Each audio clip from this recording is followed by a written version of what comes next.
autonome d'Abidjan, une référence internationale. Cette émission vous est présentée par la Sodemi, la porte d'entrée du secteur minier ivoirien. Bonsoir à tous et bienvenue si vous nous rejoignez sur NCI. Merci d'être toujours fidèle à NCI 360, le magazine de la rédaction qui passe en revue l'actualité de la semaine. Actualité très politique marquée tout d'abord, vous le savez, par la déclaration de Pascal Affi-N'Guessan qui a annoncé hier vouloir former une alliance avec le parti au pouvoir, le Rassemblement des Oufouettistes pour la démocratie et la paix, le RHDP, en vue des prochaines élections. Déclaration qui alimente évidemment tous les débats au sein de la classe politique et même au-delà. Le président du FPI est notre invité. Pascal Affi-N'Guessan répondra à nos questions dans quelques instants. L'actualité, c'est aussi l'ex-président ivoirien, président du PPACI, qui était à Bayota hier. Laurent Gbagbo s'est prononcé sur plusieurs sujets relatifs à la vie de la nation et la situation sécuritaire de la sous-région ouest-africaine. Décryptage à venir. Et dans la troisième partie de cette émission, nous évoquerons le déjeuner de travail entre le président ivoirien Alassane Ouattara et son homologue français Emmanuel Macron. Mercredi à Paris, à l'Élysée. Voilà pour le sommaire. Bonsoir à tous et bienvenue. Avec moi en plateau, Pascal Affi-N'Guessan donc, pour la première partie de cette émission, président du Front populaire ivoirien. Bonsoir, monsieur le président. Bonsoir. Vous allez bien ? Très bien. Merci d'avoir accepté notre invitation. À mes côtés, pour l'interroger, Alafé Ouakili, journaliste, directeur général de l'Intelligence d'Abidjan. Docteur Arthur Banga, historien, spécialiste en sécurité et défense, analyste politique. Professeur Simplice Dion, l'homme aux images, aux expressions imagées, enseignant en philosophie politique, président de l'Association des professeurs de philosophie de Côte d'Ivoire. Serge Patrick de Souza, analyste politique. Enfin, Fulbert Evans-Kofi, journaliste, analyste également. Bonsoir à vous, chers invités. Merci d'avoir accepté notre invitation. Hier samedi, il était face à ses militants à l'occasion d'une cérémonie de présentation de vœux de Nouvel An. Le président du Front populaire ivoirien, qui nous fait l'honneur de sa présence ce soir, Pascal Affi-N'Guessan, a annoncé une alliance avec le parti au pouvoir, le RHDP, en vue justement des prochaines élections locales notamment. On fait le point avec Salif Yalekwe et Mathurin Badé, on en parle juste après. Le président du FPI, Front populaire ivoirien de l'opposition, Pascal Affi-N'Guessan, a annoncé que son parti va s'allier avec le parti au pouvoir, RHDP, Rassemblement des Oufouettistes pour la démocratie et la paix. Il s'exprimait à l'occasion d'une cérémonie de présentation de vœux de Nouvel An qui a réuni des militants de ce parti. Notre parti a choisi la voie de l'émancipation et de la renaissance. La renaissance est en marche. Elle est perceptible à travers les résultats encourageants de l'opération Zrama. La grande mobilisation enregistrée lors de la fête de la liberté à Bengourou, le succès de mes tournées à l'intérieur du pays, notamment dans des régions qui avaient été pendant longtemps fortement intoxiquées et prises en otage par nos adversaires, le renforcement de notre politique de communication interne et externe. L'émancipation est détachement des misères politiques, éthiques et idéologiques. Ces pathologies qui gangrènent certaines formations politiques de l'opposition et qui bloquent toute dynamique de progrès.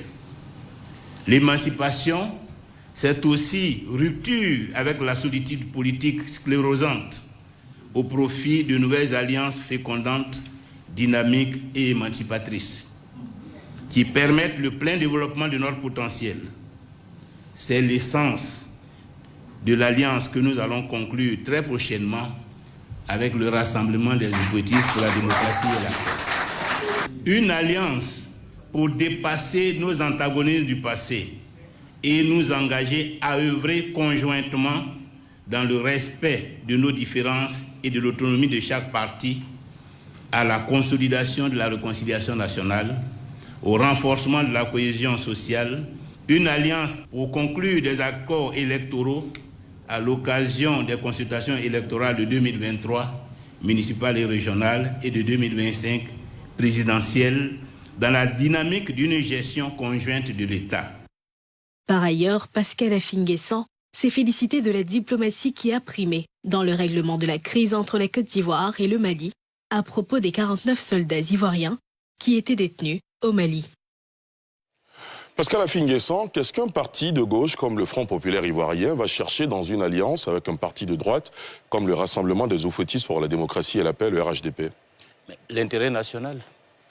la contribution conjointe de ces deux formations à faire avancer, en ce qui concerne la Côte d'Ivoire, la réconciliation nationale, la cohésion sociale et la résolution de tous les problèmes qui affectent la vie nationale. Vous êtes mieux placé que nous pour savoir que les alliances se sont faites et se sont défaites en Côte d'Ivoire au gré des intérêts des hommes politiques. Ce ne sera pas une alliance de plus, juste pour des intérêts ponctuels? Non, une alliance qui correspond aux circonstances. Aujourd'hui, la Côte d'Ivoire est dans une phase de transition vers plus de stabilité, plus de cohésion et plus de prospérité partagée. Et il est important que dans cette phase de transition, pour passer d'une période de grande turbulence, d'affrontements, de morts, de sueur, de pleurs, à une période de stabilité, de démocratie, il est important que dans cette phase, des partis politiques qui partagent ces valeurs se mettent ensemble pour justement atteindre cet objectif-là. Et c'est dans ce contexte que s'inscrit l'alliance que nous allons avoir avec le RHDP. Très bien. Vos partisans ont évidemment applaudi quand vous avez fait cette déclaration. Donc évidemment, ils épousent cette idée. De l'autre côté, vos détracteurs estiment que vous confirmez la thèse de la traîtrise qui vous avait été attribuée par vos anciens partenaires, aujourd'hui au PPACI notamment. Qu'est-ce que vous répondez, Pascal Afingessa? Vous dites bien, mes détracteurs. Qu'est-ce que vous voulez qu'un détracteur dise? Il n'a pas une vision saine, sereine et objective de la situation. Parce que les valeurs sur lesquelles se fonde l'Alliance sont là. Et en ce qui nous concerne, nous avons toujours assumé nos positions. Et personne ne peut parler de traîtrise, puisque l'on sait mon parcours politique, tout le monde sait les actes que j'ai posés, les risques que j'ai pris à tous les moments. Et j'assume pleinement les actes que je pose. Il est vrai que sur le moment, un certain nombre de personnes qui ne sont pas suffisamment matures ne comprennent pas, mais tout le monde se rend compte par la suite que c'est la voie qu'il fallait choisir. Et aujourd'hui, la voie de l'Alliance, c'est une voie qui va fonder un nouveau départ pour la Côte d'Ivoire. Arthur Banga? Peut-être que je fais partie des personnes qui ne sont pas suffisamment matures pour comprendre ce qui se passe, comme le dit le président, mais moi je dirais pas traîtrise, mais je dirais incohérence totale quand on regarde le parcours du président Pascal Afingessa. Pourquoi? De l'incohérence du début à la fin. Incohérence d'abord parce que quand on écrit dans les statuts de son parti politique, on est parti de gauche, on ne peut pas parler de misère idéologique. C'est une insulte et c'est une incompréhension à ce qu'on a soi-même dit. Un homme politique qui n'a pas d'ancrage idéologique, il est sans fil conducteur. Et justement, Afingessa d'aujourd'hui, désolé, il est sans fil conducteur. On le voit aujourd'hui avec X, demain avec Y. Il est dit lui-même de circonstance en circonstance, puisqu'il parle d'alliance de circonstances. Ça crée, à mon avis, un brouillard insaisissable. Et ça fouette, ça détruit, au-delà de sa personne, l'image même de la politique en Côte d'Ivoire. Et quand on ajoute cela à toutes ces alliances sans fondement aucun, qui ont pour seul objectif de gagner la prochaine élection, dans le cas du FPI, c'est même pas gagner la prochaine élection parce qu'ils ne peuvent pas la gagner. Ils n'ont qu'une région et quelques mairies. Donc, au moins conserver cette région et 2-3 mairies en plus. Quand pour ça, on sacrifie et on parle de misère idéologique, je me demande quel enseignement on donne aux jeunes. Quand on dit que l'intérêt, c'est l'intérêt national, mais tout le monde ici partage l'intérêt national. C'est quand quelqu'un conteste, quand quelqu'un organise un parti politique, c'est au nom de l'intérêt national. D'accord. L'intérêt national, je termine rapidement sur ça, l'intérêt national, le dialogue, on n'a pas besoin de se fondre dans une alliance pour participer au développement de notre pays. Sinon, il va me dire que durant tout ce temps, le FPI n'a pas participé au développement de son pays. C'est ce qu'ils ont fait dans leur histoire. On tient beaucoup aujourd'hui de l'histoire du FPI sans que nécessairement ils rejettent leur ancrage à gauche, qui est pour moi, à la limite, une insulte pour tous ceux qui sont morts en croyant aux idéaux de gauche que portait le FPI Pascal Afingessa. Monsieur le Président Pascal Afingessa, pour Arthur Banga, il y a de l'incohérence jusqu'au bout. Comment vous réagissez? Je crois que c'est parce qu'il est très loin de la scène politique et qu'il n'a pas suivi mon parcours politique. J'ai été cohérent depuis le début. J'ai toujours mis en avant la question de l'unité nationale, la question de la cohésion sociale. Qu'il regarde ce que j'ai fait en 2002 en signant l'accord de Marcoussis, alors que j'étais au pouvoir et que mon poste de Premier ministre était en jeu. Mais je l'ai signé parce que je voulais la paix, je voulais la stabilité. Qu'il sache aussi ce que j'ai fait lorsque nous avons subi 2011. Je suis resté cohérent. Je suis resté fidèle au fait que la guerre post-électorale ne devait pas se terminer de cette façon. Donc j'ai été cohérent partout. Et hier, j'étais cohérent lorsque je m'engageais dans la désobéissance civile. Donc je n'ai rien à prouver. Je ne joue pas pour faire plaisir à X ou Y. Je travaille toujours dans l'intérêt du pays. Mais nous ne pouvons pas rester de façon permanente dans la belligérance. Parce que ce que M. Arthur Banga me reproche, c'est pourquoi je veux quitter la posture de belligérance, de confrontation, pour aller dans une posture d'alliance. Je pense qu'il parle plutôt d'une incohérence idéologique. Rapidement. Même au plan idéologique. Même au plan idéologique. Mais M. Arthur Banga, s'il suit la politique nationale, il devrait savoir que ce n'est pas la première fois que le FPI, le RDR, l'ancien RDR et le PDCI se mettent ensemble. En 2002, moi j'étais Premier ministre. Nous avons fait un gouvernement d'ouverture avec le RDR qui avait 5 membres au gouvernement. Et même aujourd'hui, lorsqu'on regarde sur l'échiquier, PPACI et le PDCI sont en alliance. Est-ce une incohérence idéologique? Si on regarde sur la scène politique internationale, en France, en Allemagne, pendant longtemps, la CDU et le SPD se sont mis ensemble. Le chancelier Olaf Scholz aujourd'hui, il a travaillé, il a été vice-chancelier de Merkel pendant longtemps. Donc, ceux qui disent cela, ce sont ceux qui restent dans les livres, qui ne se sont jamais engagés dans une politique concrète, qui n'ont jamais été conseillers municipaux, à la plus forte raison, peut-être même députés, et qui croient que la politique se résume à la théorie. Non, la politique, c'est la saine appréciation des réalités. La politique, c'est comment on fait avancer son pays. C'est ça qui est important. Au-delà des débats théoriques, stériles, il s'agit de savoir comment on se rend utile à son pays, dans le respect de ce que l'on est. Parce que tous ces partis qui ont conclu des alliances sont restés fidèles à leurs valeurs. Et nous apportons dans cette alliance nos valeurs de gauche, nos valeurs de socialistes, pour en quelque sorte féconder la politique nationale. Nous apportons nos valeurs dans le sens où notre ambition de participer à la cohésion nationale, à la réconciliation nationale, viendra en quelque sorte féconder ce qui est en train de se faire. Donc il n'y a aucune incohérence de notre part. Nous sommes cohérents, nous voulons la paix, nous voulons la stabilité et nous nous engageons dans cette voie chaque fois qu'une opportunité nous est offerte. Très bien. Alafé Ouattili. Moi, je voudrais savoir, le président a dit qu'une alliance va se conclure. Où en est-il exactement avec le RHDP? Les discussions ont-elles commencé? Et où il en est? Et quand allons-nous avoir la formalisation de cette alliance? Parce que il est clair que ce n'est pas encore validé. Ensuite, effectivement, il a eu cette posture de modération au cours de son parcours. Alors, on a été tous un peu étonnés de cette aventure CNT. Certes, il dit qu'il assume, mais est-ce qu'en assumant, est-ce qu'il peut aujourd'hui nous dire qu'il a quand même un peu de regret par rapport au CNT? Parce que sa posture du CNT était en contradiction avec la modération qui a été au cours de son parcours durant ces dernières années. Bon. Président? Oui, nous sommes très avancés dans les négociations entre le RHDP et le Front populaire ivoirien. Nous avons déjà soumis un texte qui devra consacrer l'accord cadre de ce partenariat, de cette alliance. Nous avons aussi des négociations en cours sur les accords électoraux. Et donc, nous attendons, puisque chacun des deux partis est en train aujourd'hui de boucler la liste de ses candidatures. Je crois que dans les jours à venir, dans les semaines, jours à venir, le RHDP va annoncer la liste de ses candidats et puis nous allons passer à la phase. Donc je vous donne une dizaine de jours, au plus tard dans 2 semaines. Pour l'officialisation de cette alliance. Pour la déclaration officielle de cette alliance. Très bien. Professeur Dion? Ensuite, d'accord, on reviendra à vous tout à l'heure. Alafé a évoqué la question de la désobéissance civile. C'est cela. Et qui a, de son point de vue... Il estime qu'on ne vous a pas reconnu. Mais si, la désobéissance civile, ce n'est pas la guerre. La désobéissance civile, c'est un acte pacifique, et vous le savez bien.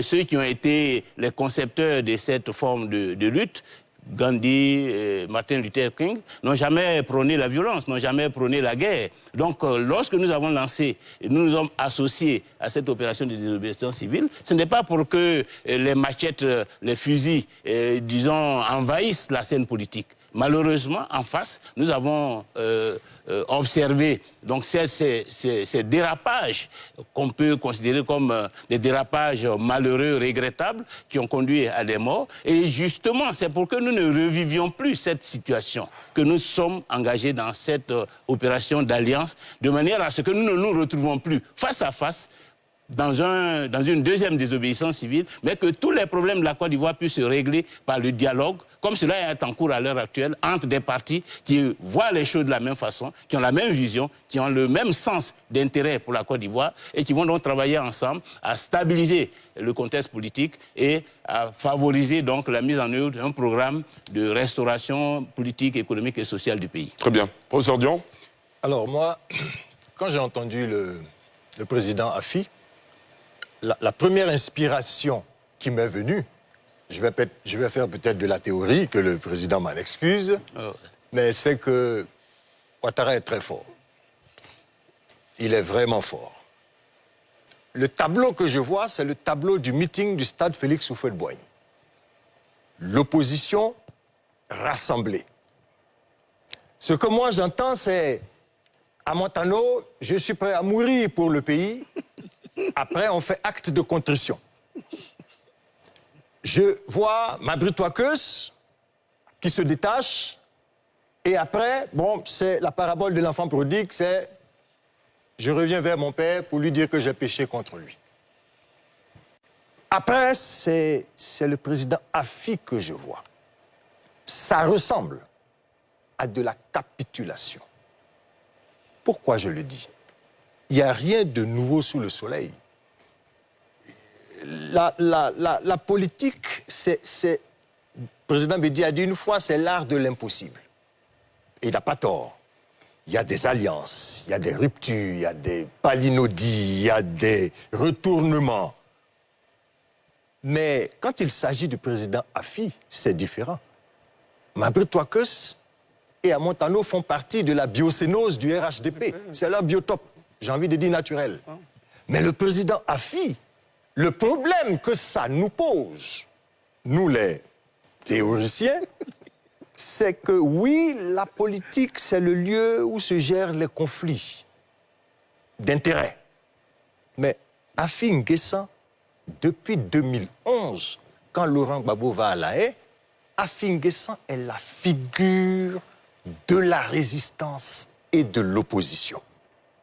Il est le garant des valeurs de gauche en même temps.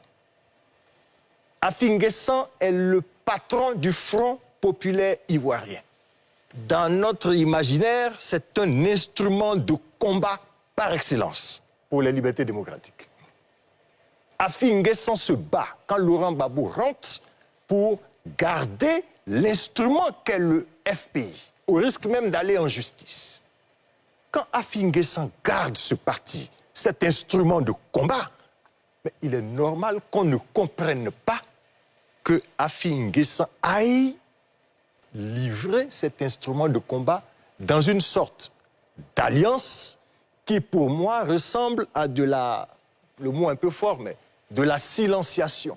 C'est-à-dire qu'il décide de se réduire au silence parce que quand on fait une alliance, quelle possibilité a-t-on encore de parler, de critiquer, de dire pour le peuple? Il y a eu l'expérience avec le PDCI-RDA, si vous vous en souvenez. Quand le PDCI et le RDR sont au gouvernement, il y a une déclaration de Djedje Madi, secrétaire général du PDCI-RDA, qui critique l'action gouvernementale et la répartition des postes, mais ça a donné lieu à une séance d'explication terrible à la maison du PDCI-RDA entre le Premier ministre Aoussou Kouadio et la direction du PDCI-RDA pour dire que nous co-gérons le pouvoir, nous n'avons plus à parler du pouvoir comme si nous étions hors du pouvoir. Quand Afi N'Guessan, patron de l'opposition, garant de la gauche, rentre en alliance avec le RHDP, idéologiquement son exact opposé, est-ce qu'Afi N'Guessan ne laisse pas la liberté démocratique, la parole démocratique se diluer? Est-ce qu'il n'abandonne pas les Ivoiriens? Parce qu'à Afi N'Guessan, réponse? Oui, mais je reviens à ce que j'ai dit. j'ai dit à l'entame de ces discussions, parce que là, j'écoute des théoriciens de la politique. Voilà. Des théoriciens de la politique qui croient que la politique consiste seulement au verbiage, aux attaques, à l'opposition stérile, voilà, à dire non, à se braquer, etc., et éventuellement même à entrer en conflit avec l'autre. Et c'est quand on est dans ce cas de figure que les théoriciens sont satisfaits. Parce qu'ils voient un débat où il y a une opposition qui s'excite, qui critique, qui prend des positions extrêmes. Mais nous ne sommes pas dans ce débat. Nous sommes en train de construire un pays qui a des difficultés, qui fait face à de graves problèmes et qui a besoin de toutes les ressources. Et dans les pays où même vous vous référez en tant que théoricien, vous êtes conscient, vous voyez bien que ce que nous sommes en train de faire, ce n'est pas inédit. Ça se fait partout. Si on prend même la France, aujourd'hui, il y a comment on appelle ça, des plateformes. Macron, il est parti de la gauche. Et aujourd'hui, il gouverne avec même un Premier ministre de gauche. Il a gouverné avec un Premier ministre de droite. Je vous ai pris le cas de l'Allemagne. Et nous, en tant que sociodémocrates, notre référence principale, c'est l'Allemagne. Le type d'organisation politique en Allemagne, c'est ça qui est notre référence. Et en Allemagne, dans l'intérêt de leur pays, Merkel a gouverné avec le SPD, qui est d'ailleurs notre référence, puisque nous sommes un parti qui a adopté l'économie sociale de marché, comme le SPD. Ils ont gouverné ensemble. Vous avez vu ça? Vous considérez que Olaf Scholz a trahi, la gauche a trahi, alors qu'il a été vice-chancelier de Merkel pendant 2 mandats. Et aujourd'hui, il remplace Merkel. Après le retrait de Merkel, il gouverne aujourd'hui encore avec des partis de droite. Au Danemark, nous avons une coalition qu'on appelle la coalition rouge, jaune, vert, où il y a donc à la fois les sociaux-démocrates, les libéraux et les verts. Voilà. Donc, ça veut dire quoi? Ça veut dire que la politique, ce n'est pas dans les livres seulement qu'il faut. Il faut l'apprendre dans les livres, il faut l'appliquer sur le terrain. Aujourd'hui, la Côte d'Ivoire est face à une situation donnée. Nous, en tant que parti qui veut faire avancer la Côte d'Ivoire, nous acceptons la main tendue du RHDP parce que nous savons qu'avec le RHDP, nous pouvons faire avancer la Côte d'Ivoire. Nous pouvons faire avancer la démocratie. Vous parlez même de figures de résistance et de l'opposition. Mais pour résoudre les problèmes, on n'a pas forcément besoin de résistance. Si nous pouvons régler les problèmes dont vous parlez en étant avec le RHDP, pourquoi vous voulez que nous l'affrontions dans la rue pour les régler? Et moi, j'ai été toujours de cet avis. Donc, il faut sortir d'un modèle que vous avez copié en Europe, d'une opposition qui est là, radicale, fermée, qui combat, qui est irréductible, pour revenir en Côte d'Ivoire, dans un contexte africain, où nous voulons construire un pays et où toutes les énergies sont nécessaires. Et si le RHDP nous tend la main, parce qu'ils ont besoin de notre spécificité, ils ont besoin aussi que nous venions enrichir, ils ont besoin d'un acte fort en direction de l'opinion pour dire que la réconciliation nationale est en marche, que la cohésion nationale est nécessaire. Pourquoi vous voulez que nous restions figés dans une position de confrontation pour peut-être demain reconduire une deuxième désobéissance civile? C'est ce que vous souhaitez? Nous ne sommes pas dans cette dynamique. Nous voulons la paix, nous voulons la stabilité et nous voulons construire notre pays. Nous voulons régler tous les problèmes de la Côte d'Ivoire par la négociation, par le dialogue. Très bien. De Souza? J'entends le président Afi et je me dis que si on veut résumer, enfin, comme je comprends ce qu'il dit, c'est que le parti unique est le modèle qui permet, dans la sphère politique ivoirienne, de s'éloigner des conflits et consorts. Bon, il aura l'occasion de répondre, mais c'est parce que j'ai compris dans ce qu'il a dit. Oui, effectivement, mais je suis pas dit que... On va lui redonner la parole. Je suis d'accord, mais dans le fond, c'est comme ça que je comprends. Et c'est grave. C'est grave parce que le FPI est un symbole. Le FPI est un symbole. Et tous les exemples que le président a cités, je pense que c'est lorsqu'ils sont en train de gouverner. C'est pas qu'on va lutter pour des élections locales. Une mairie, là, c'est une idéologie qui conduit un candidat. C'est un projet de société. Ce projet de société s'appuie sur quoi? Finalement, on a l'impression qu'en Côte d'Ivoire, ce n'est plus les partis politiques ou les idéologies qui priment, mais ce sont les personnalités politiques qui ont plus de... J'ai envie de vous dire que ça a toujours fonctionné comme ça, finalement. Oui, effectivement, et c'est dommage parce qu'en fait, le FPI que nous avons connu, et toute l'histoire que on connaît depuis 90 jusqu'à aujourd'hui, le FPI symbolise quoi? Mais quand on parle de multipartisme, quand on parle de démocratie, c'est pour qu'il y ait le débat. Et effectivement, je pense qu'il y a une ouverture qui a été faite au président Afi, quand toute l'opposition a soutenu la candidature de Bictogo à l'Assemblée nationale. Là encore, c'était un problème qu'il fallait questionner. Parce que finalement, on se retrouve où? Est-ce qu'ils sont en train de nous dire que le projet RHDP est le meilleur projet? Donc c'est inutile de dire qu'on part en alliance pour des élections locales. Mais c'est mieux de nous dire, mais le parti unique est le meilleur parti. Allons, RHDP, on prend les 4 et puis bon, il n'y a plus de débat. Parce que je vois mal le FPI en train de critiquer le RHDP, alors que le FPI est en train de gérer avec le RHDP la mairie du Plateau ou de Cocody et critiquer encore le même maire de Cocody s'il y a des actions qui sont mal posées. Et il y a un problème d'école, un problème idéologique et un problème vis-à-vis de l'intégrité même des acteurs politiques, notamment de l'opposition, par rapport à ce qu'ils demandent aux Ivoiriens et à l'engagement des Ivoiriens. Tous les mois, au niveau du CNT, moi j'ai vu le président Afi, lorsqu'il était à la première ligne au niveau du CNT. Mais c'était un engagement, mais cette alliance qui a été faite, c'était sur un front. Dans la gauche, on dit c'est un front. C'est pour un problème ponctuel, pas pour des élections. Ça n'a rien à voir. Voilà, donc je vais dire que finalement, il y a une incohérence qui se dit et qui est là, qui est pendante. Et voilà, le parti unique, finalement, le FPI nous dit que le parti unique est pratiquement le parti qu'il faut, voilà. C'est votre analyse, Fulbert? Moi, de ma part, je dirais que de la capitulation du président du FPI, il est en train de nous enseigner autre chose. Comme il a dit, nous sommes des théoriciens de la politique, mais à la vérité, j'ai un peu mal de voir que le FPI sombre comme cela et que ce soit Afi N'Guessan qui nous dise qu'il est mieux de partir au parti unique parce que on n'a plus de force pour mener un combat. Parce que de sa démarche et de ce qu'on a vu depuis son entrée en politique jusqu'à aujourd'hui, c'est vraiment étonnant de voir que M. Afi N'Guessan vient dire à la nation que je vais vers un parti de droite parce que je veux développer la Côte d'Ivoire. Mais depuis tout ça, est-ce que le FPI n'avait pas de projet de société? Est-ce que parce que en fait de ce que je vois, c'est qu'il donne raison effectivement à ses détracteurs qui disent que c'est parce qu'il a perdu ou il était en mission même pour Ouattara comme ça au niveau du PPACI ou parce qu'il a perdu comment Gbagbo avait dit, il a pris il y a eu une question de la lettre de la voilà.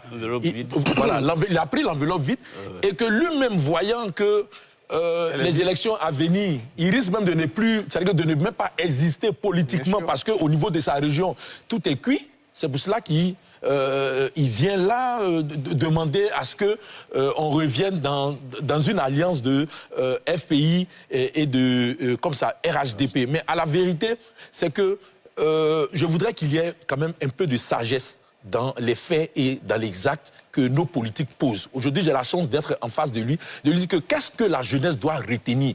Parce qu'il y a seulement 2 ans et qu'on était dans une désobéissance civique que lui-même il qualifie d'un acte politique qui n'est pas forcément violent. Mais pourquoi est-ce qu'on ne continue pas la lutte comme ça? Et qu'aujourd'hui, on vient nous dire que c'est mieux de partir en alliance avec celui qui est au pouvoir. Bon. Est-ce que vous ne donnez pas raison à... D'accord, très bien. Avant de donner la parole au président Afi N'Guessan, je vais rappeler qu'en 1995, on a eu une alliance FPI, RDR. On a appelé le Front républicain. Je n'ai pas dit que ça bouge. Voilà. Je vais rappeler, monsieur, s'il vous plaît, vous me laissez aller au bout de mon idée. Il y a eu cette alliance, il y a eu l'alliance RHDP, PDCI, RDA, RDR. Il y a eu, je ne pas dire le contraire, Arthur, on n'est pas dans les qualificatifs encore. Je rappelle les alliances. Aujourd'hui, il y a une alliance qui s'annonce FPI, RHDP, et une alliance dont on entend parler, qui est en train de se mettre en place, PPACI, PDCI, RDA. C'est pour ça que je disais à l'entame de mes propos que les alliances se font et se défont. Monsieur le Président, quand vous entendez tous ces analystes, toutes ces observations, comment vous réagissez? Ce que je note, c'est qu'il y a une sorte de lecture sélective. Parce que lorsque vous évoquez l'alliance PPACI-PDCI, il la trouve normale, cette alliance. Qui la trouve normale? Personne Non, non, monsieur, s'il vous plaît. Enfin, si vous ne la trouvez pas normale, vous devez comprendre donc que dans le contexte actuel, il y a ces genres d'alliances qui se font compte tenu des réalités nationales. Alors, il y a un des intervenants qui a dit que cela apparaît comme un acte de survie, d'existence, parce que c'est cuit au niveau de la région. Allez-y à Bongonou voir si c'est cuit. Si ça devait être cuit, c'est en 2018, lorsque je me suis présenté pour la première fois. Ce n'est pas en 2021, en 2022 ou 2023. Que ce soit avec le RDR ou le RHDP ou le PDCI, à Bongonou, je sais que je peux compter sur les populations. Compte tenu de tous les actes que nous faisons, du travail que nous faisons sur le terrain. Vous avez quand même perdu la municipale. Monsieur Banga, vous n'avez pas la parole. Vous n'avez pas la parole. Un peu de discipline, s'il vous plaît. Vous parlez de moi que c'est cuit. Mais j'ai gagné. Je suis député. Je suis président du conseil régional. Et donc, je n'ai rien à craindre en ce qui concerne les élections à venir, en ce qui concerne la région. Ensuite, il y a un autre intervenant parlait de sagesse. Mais justement, la sagesse commande de ne pas répéter ce qui s'est passé en 2020. La sagesse commande de ne pas répéter ce qui s'est passé en 2020. La sagesse commande de tirer les enseignements de cela et de voir quelle posture à adopter pour résoudre les problèmes sans forcément se retrouver dans cette situation de désobéissance civile. Alors, je ne comprends pas pourquoi certains Ivoiriens sont choqués lorsqu'il y a des actes de rapprochement qui sont posés. Pourquoi vous êtes choqués par des actes de rapprochement? Monsieur le Président, peut-être que les Ivoiriens, enfin les hommes politiques aujourd'hui, sont victimes du discours qu'ils ont tenu par le passé. Non, mais... Parce que certains partis politiques n'ont pas fait preuve de cette ouverture par le passé. Oui, mais n'empêche, le passé, c'est le passé. Ce n'est pas parce qu'il y a eu des discours dans le passé qu'il faut traîner le passé, qu'il faut ressasser le passé. Nous ne pouvons pas être en train de répéter le passé. Le passé doit nous enseigner. Le passé doit nous amener à nous dépasser et à nous rapprocher pour résoudre les problèmes. Et je l'ai indiqué. Et je voudrais vraiment que les uns les retiennent, les uns les autres retiennent, que personnellement, moi je me suis inscrit de par la génération que je représente comme un homme de transition. Un homme de transition entre une situation d'affrontement, 30 ans d'affrontement, avec une rébellion armée, tout ce que nous avons connu, et une situation de stabilité où le jeu politique va se faire autour des valeurs, autour des projets politiques, et non sur la base du ressentiment. Le ressentiment, la rancœur ne peuvent pas être le moteur de la vie politique en Côte d'Ivoire. Et c'est ce que je voulais surtout dire à nos amis. Parce que à travers tout ce qu'ils ont dit, tout ce que je note, c'est qu'il faut que nous instrumentalisions les rancœurs, les oppositions, que nous restions dans une logique de combat fratricide. Je ne suis pas là-dedans. C'est pour ça que je disais que, est-ce que les hommes politiques ne sont pas victimes des discours qu'ils ont tenus? Terminez, Président, voilà, terminez. Ils ont évoqué les morts de la désobéissance civile. Je les regrette. Et c'est même en souvenir de ces morts qu'il faut trouver d'autres formes de dialogue et de discussion avec ceux qui sont au pouvoir, de manière à régler ces problèmes sans forcément se retrouver dans le contexte qui a conduit à tous ces morts. Bon, ensuite, critiquer. Il y a le terme qui a été employé. Mais critiquez, vous qui êtes les analystes politiques, critiquez, mais nous nous développons, nous contribuons, nous faisons avancer le pays. Ce n'est pas la critique stérile qui consiste à faire la politique. La politique ne consiste pas à faire de la critique stérile, mais à être constructif, à apporter des idées, si l'occasion est donnée, à avoir des postures qui permettent de rassembler. Et nous sommes inscrits dans cette posture de rassemblement, parce que la Côte d'Ivoire en a besoin aujourd'hui. Et nous sommes dans cette posture de contribution, parce que la Côte d'Ivoire en a besoin. Demain, ceux qui veulent critiquer de façon oiseuse le feront, mais nous sommes dans la dynamique de la construction positive. Très bien. Monsieur Koulibaly nous appelle de Yopougon. Pour lui, il estime que l'acte du président Pascal Affi-N'Guessan est un acte courageux. Monsieur Koulibaly, bonsoir. Est-ce que Monsieur Koulibaly est avec nous? Me semble-t-il, il a dû partir. Alafi Wakili, vous vouliez réagir tout à l'heure? Je voudrais savoir, finalement, le président du FPI ou bien le FPI vient seul. Je voudrais savoir s'il a tenté de venir avec les acteurs de l'opposition avec qui il semble avoir des affinités, notamment COGEP, MGC, c'est-à-dire Blé Goudé et Simon Gbagbo. Qu'en est-il? Certes, il n'est pas leur porte-parole, mais est-ce qu'il leur a proposé ça? Est-ce qu'il a quelques affinités avec eux? En second lieu, c'est vrai qu'on prend acte de sa posture d'apaisement et de refus des postures irréductibles.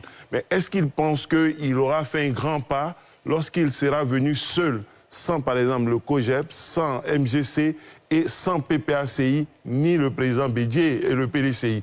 Parce que notamment, les postures auxquelles il veut mettre fin sont malheureusement peut-être encore incarnées par ces partis qui sont dans leur position irréductible, entre guillemets, ou oiseuse, comme il a pu le dire. Très bien. Président, est-ce qu'il est envisageable que d'autres partis proches de vous puissent entrer dans cette alliance? Avant de répondre à une ou deux questions qui sont contenues dans l'intervention de Alafé, je voudrais d'abord dire que nous sommes dans le cadre d'une alliance.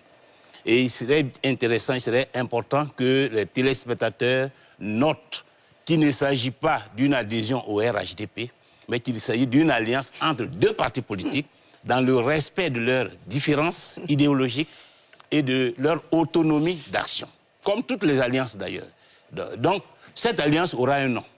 Cette plateforme aura un nom que nous donnerons le moment venu. Pour le moment, nous avons parlé de cadre, accord cadre de partenariat, mais nous trouverons le mot approprié compte tenu de l'objectif que nous assignons à cette alliance.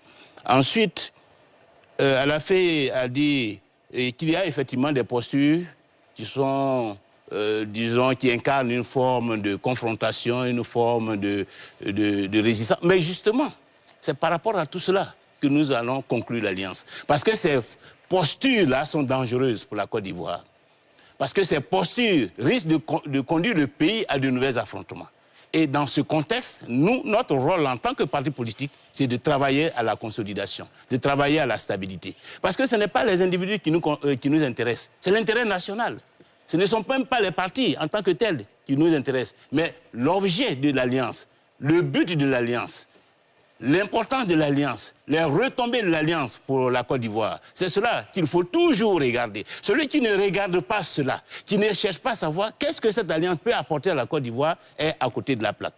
Et donc, pour nous, c'est pour cela que, parce qu'il y a justement des forces qui nous apparaissent comme dangereuses, qu'il y a des discours qui sont inquiétants, qu'il faut travailler à la stabilité avec ceux qui sont au pouvoir, si ceux-là sont conscients qu'ils ont besoin du Front populaire ivoirien pour la stabilité et pour faire avancer le pays. Et le faire, c'est dans l'intérêt de la Côte d'Ivoire.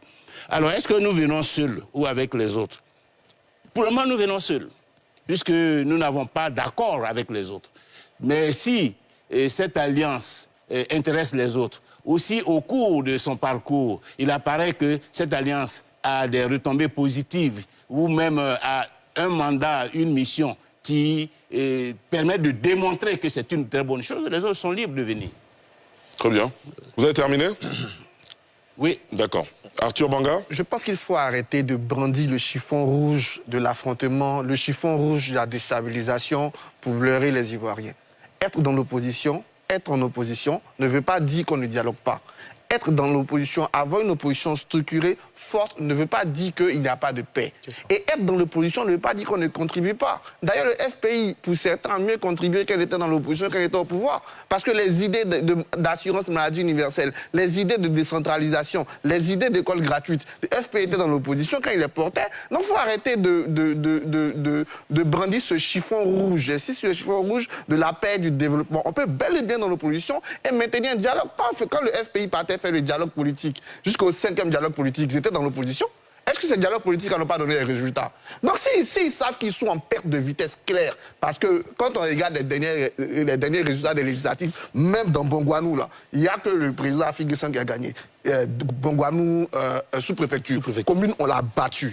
Toutes les communes de la région, on l'a battu. S'ils vont encore, ils vont le battre. Il sait ça. C'est pour ça qu'ils cherchent à construire quelque chose. Donc, il faut qu'il arrête de nous dire... Non, je termine. Deuxième chose, Arthur, faut qu'il arrête de nous dire... Arthur, écoutez-moi, je vais vous redonner la parole. Le temps pour moi de prendre M. Guédeluc, qui nous appelle d'Anyama. Pour lui, le raisonnement du président Pascal Affi-N'Guessan est compréhensible et réaliste. Monsieur Guédé, bonsoir. Bonsoir, Monsieur Diarra-Souba. On vous écoute. Oui, franchement, je crois que la nouvelle approche du président Affi-N'Guessan dans cette alliance qu'il envisage avec le RHDP est à saluer. Parce que, vous comprenez, voici déjà plus de 20 ans, les Ivoiriens sont habitués à constater que les hommes politiques leur servent de confrontations très, très radicales et puis qui se résultent par des morts. Et je crois que les Ivoiriens, tout le monde, on a répété ça ici dans ce pays, qu'on est fatigué de ces confrontations, de ces divisions. Mais c'est vrai, je comprends ces personnes qui sont sur le plateau, qui donnent leur avis, qui ne comprennent pas comment aujourd'hui le président Affi N'Guessan peut se rapprocher du RHDP qu'ils ont combattu hier. Mais il faut bien, et le président Affi l'a bien expliqué, il faut donner une nouvelle approche aux Ivoiriens. Tant que ça peut servir à construire le pays, consolider la paix, mais je crois que tous les Ivoiriens devraient appeler à cela. Il faut pas rester dans un carnaval qu'on constate. Même en Europe, ce qu'on constate là-bas, les gens ils ne s'entretuent pas là-bas. Mais en Afrique, on apprécie mal un peu les divergences. Mais le président Affi, je pense que c'est celui-même qui se soucie plutôt du bien-être des Ivoiriens. Parce qu'au lieu de rester dans une posture d'opposition radicale, maintenant il veut faire une nouvelle approche. Se rapprocher du pouvoir et puis voir dans quelle mesure ils peuvent ensemble construire. Même si c'est nouveau, que c'est choquant, moi je pense que c'est ce que tous les Ivoiriens ont réclamé depuis un certain nombre d'années. D'accord. Bientôt. Voilà, donc il faut l'encourager. Il ne faut pas le présenter comme quelqu'un qui a capitulé. Non, on ne veut pas tuer des Ivoiriens. Nous, on ne veut pas être tués. D'accord. On veut que les gens travaillent pour nous, pour notre bien-être. On vous a bien compris, M. Guédeluc. Je pense qu'il faut saluer M. Affi N'Guessan, franchement. D'accord, on a bien enregistré votre point de vue, s'il vous plaît, calmez-vous, je vous redonne la parole. Merci de nous avoir appelés depuis Anyama. Arthur Banga, vous terminez en 30 secondes. Non, il y a des choses importantes, donc il faut arrêter, et je réponds à M. Koulibaly. Non, Arthur Banga, vous faisiez un développement, non, s'il vous plaît. Non, terminez votre développement que vous aviez commencé. Être dans l'opposition garantit la guerre, c'est faux. Et être dans un parti où être uni, ça ne garantit pas la paix. La preuve, c'est sous les partis unis qu'on a eu le plus grand scandale qu'on a eu dans notre pays. Deuxième chose, regardez les dernières élections départementales du RHDP. On est en Côte d'Ivoire ici, il y a des régions qui sont frappées. Donc ce n'est pas ça là qui fait qu'on est en paix ou on est en guerre. Au contraire, on peut être dans l'opposition. Et d'ailleurs, quand nous parlons de manque de cohérence au président Affi N'Guessan, c'est pas sa modération. Sa modération, justement, j'étais le premier à le dire ici quand son secrétaire général était là. De 2012, comme Alafé l'a dit, jusqu'au CNT, c'était même normal. Le vrai Affi N'Guessan, moi, celui que j'ai aimé, c'est celui qui est allé aux élections présidentielles de 2015 pour assumer ce qu'il est. Et il a contribué au débat politique. Et j'attendais même ça de lui en 2020. J'aurais espéré qu'il parte contribuer, venir donner ses idées. Il en a plein. Moi, je l'ai lu, je l'ai écouté. On m'a offert son dernier livre que je trouve assez intéressant. Mais même ces idées-là, dans une alliance politique, pour revenir au cas européen, puisqu'il parle beaucoup de l'Europe. D'abord, l'Allemagne, je vais expliquer, l'Allemagne a été choquée, elle a été blessée par la Deuxième Guerre mondiale, qui a un peu modifié son fonctionnement. Et en plus, c'est un régime parlementaire. Donc, quand vous n'avez pas de majorité, vous êtes obligé de trouver des choses. C'est pour ça que de temps en temps, la CDU et le SPD trouvent des choses. Mais pendant longtemps, n'oublions pas qu'en Allemagne, puisque en Allemagne de l'Est, il n'y avait que le RDA, en Allemagne de l'Ouest, il y avait une façon de faire. Mais quand on prend la France, aujourd'hui, prenons les Républicains, puisqu'ils parlent de la France. Les Républicains disent quoi? Nous, on ne rentre pas au gouvernement. On est à l'Assemblée nationale. Quand une loi est bonne, on la vote. Les Républicains soutiennent la loi sur les retraites. Quand une loi n'est pas bonne, on la prend. Mais c'est une opposition constructive. Mais tous les militants des Républicains savent très bien que nous, militants des Républicains, voici ce qui nous différencie et voici pourquoi on est dedans. Donc on peut le faire. Et d'ailleurs, nous, on était contents qu'Affi N'Guessan le fasse. Très bien. Moi, j'étais parmi ceux qui l'encourageaient. Mais aujourd'hui, je termine dessus, c'est illisible. Et pourquoi c'est dangereux? Nous, on fait de la théorie, mais en fait, cette théorie s'appuie sur la pratique. C'est des heures et des heures d'enquête de terrain qu'on fait. On sillonne la Côte d'Ivoire. Moi, hier, j'étais avec les jeunes du Parlement des jeunes de Côte d'Ivoire que je salue. La première question, c'était ça. Mais aujourd'hui, on ne connaît pas nos hommes politiques parce qu'on ne sait même pas pourquoi on s'engage. Parce que tu vas t'engager quelqu'un aujourd'hui, il va dire Adolf Hitler en 2020, et puis en 2023, on va dire c'est Dieu. Donc toi, tu t'es battu contre Hitler et tu le retrouves comme Dieu. On vous a bien compris, Arthur Banga. Non, c'est important. Non, mais ça fait un moment que vous parlez. Je ne dis pas que c'est pas important. On vous a bien compris. Ils sont perdus. D'accord. Les hommes politiques. Vous avez dit que la démarche est illisible. On lui donne la parole. On lui donne la parole pour répondre à ça. Mais c'est notre devoir d'expliquer. Bien sûr. Aux jeunes qui ne comprennent pas ou qui ne voient pas le sens des évolutions dans les postures. C'est à nous de le dire. Et c'est le rôle d'un leader politique.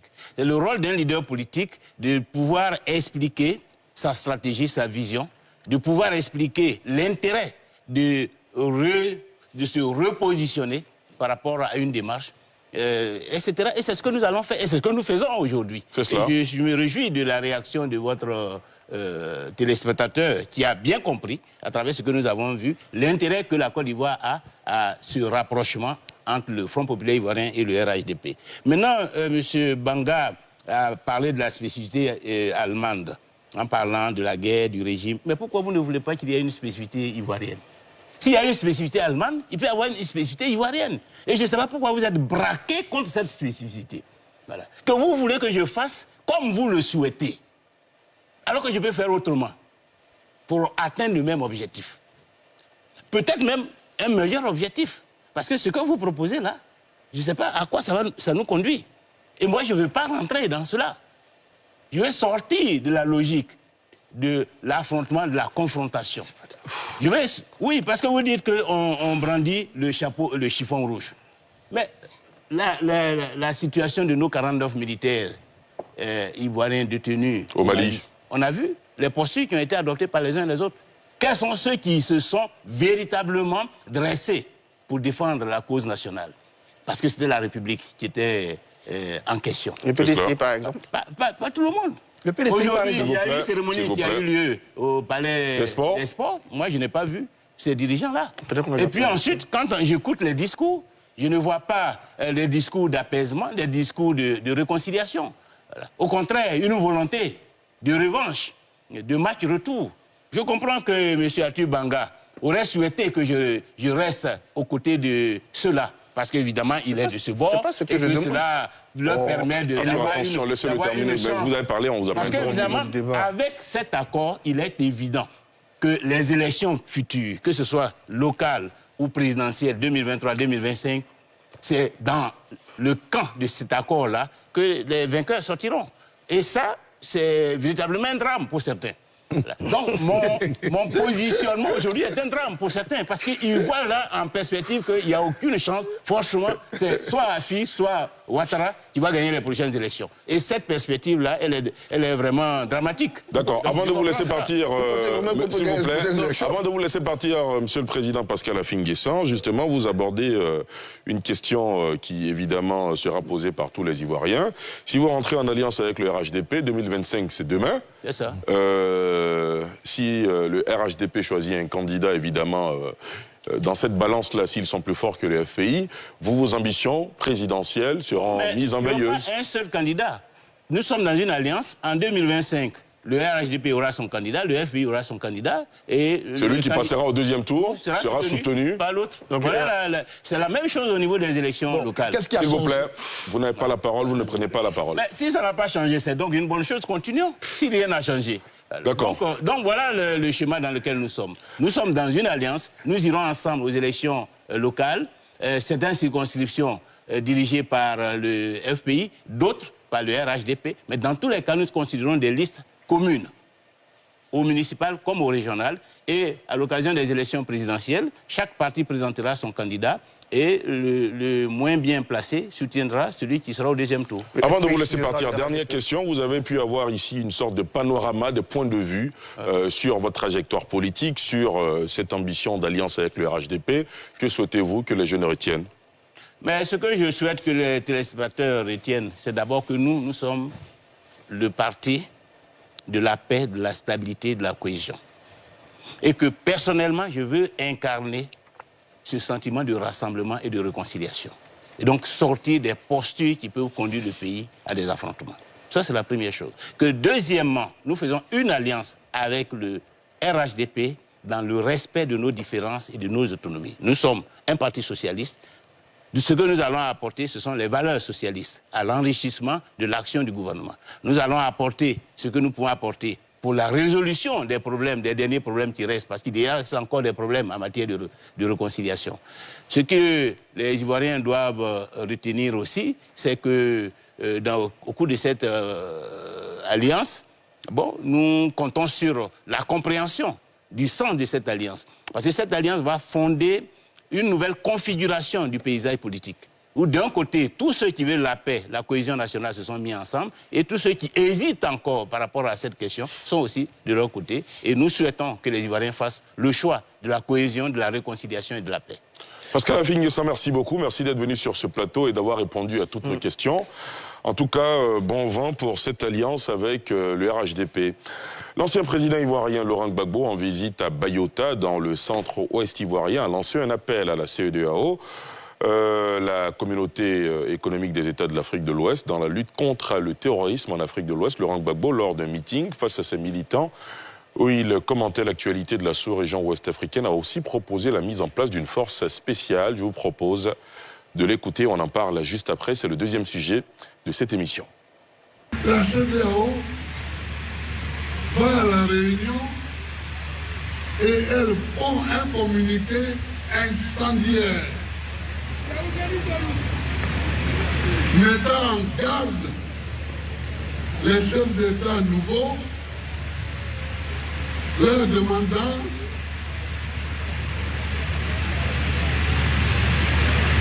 de faire des élections, sinon, je pense que ce n'est pas une bonne chose.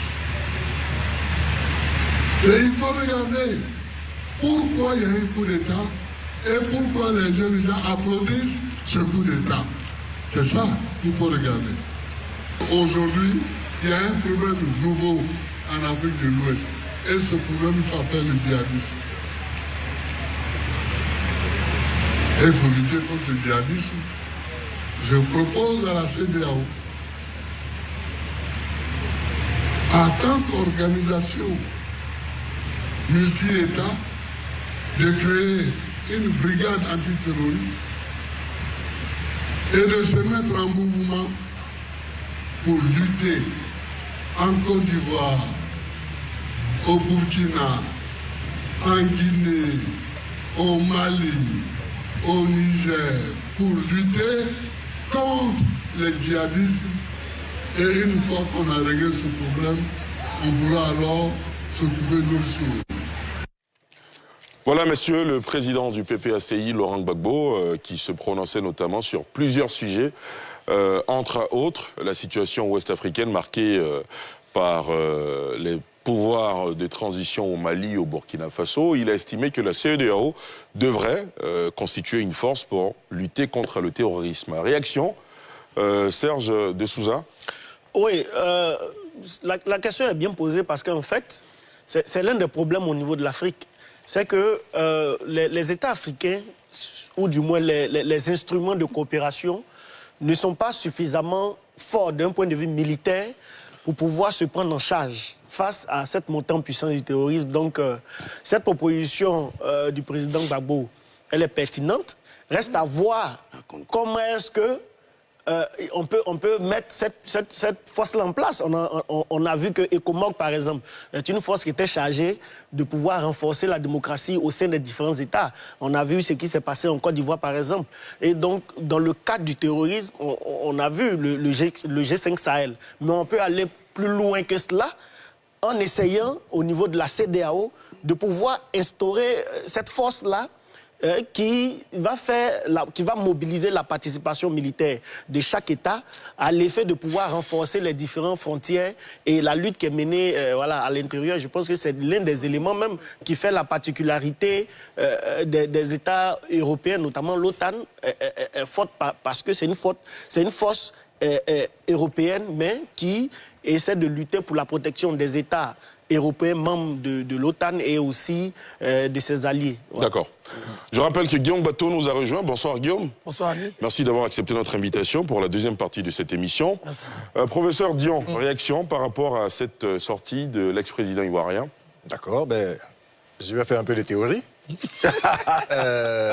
Alors, je parle de ceux qui ont aimé La Fontaine, Jean de La Fontaine comme moi, ils parlent du jardinier et de son seigneur. C'est-à-dire, c'est un jardinier qui a son grand jardin avec beaucoup de choses là-dedans, et puis qui a un problème avec un lièvre. Alors, ce qu'il fait, c'est d'aller au village, appeler le seigneur pour venir l'aider à se débarrasser du lièvre.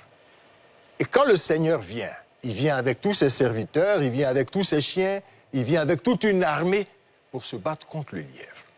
Mais quand il arrive, il faut qu'il se nourrisse, il faut qu'il nourrisse tous ceux qui sont venus avec lui.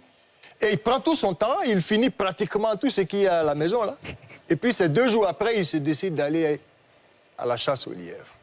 Et La Fontaine termine en disant que ce que le Seigneur a fait comme dégâts en 2 jours, tous les lièvres de la terre n'auraient pas pu le faire en 100 ans. Et il termine pour dire, quand vous avez des querelles à vider, quand vous êtes des petits, mettez-vous ensemble et réglez vos problèmes. Mais quand vous faites venir des grands pour régler vos problèmes, ça donne ce qu'on a vu au Mali, ça donne ce qu'on est en train de voir au Burkina.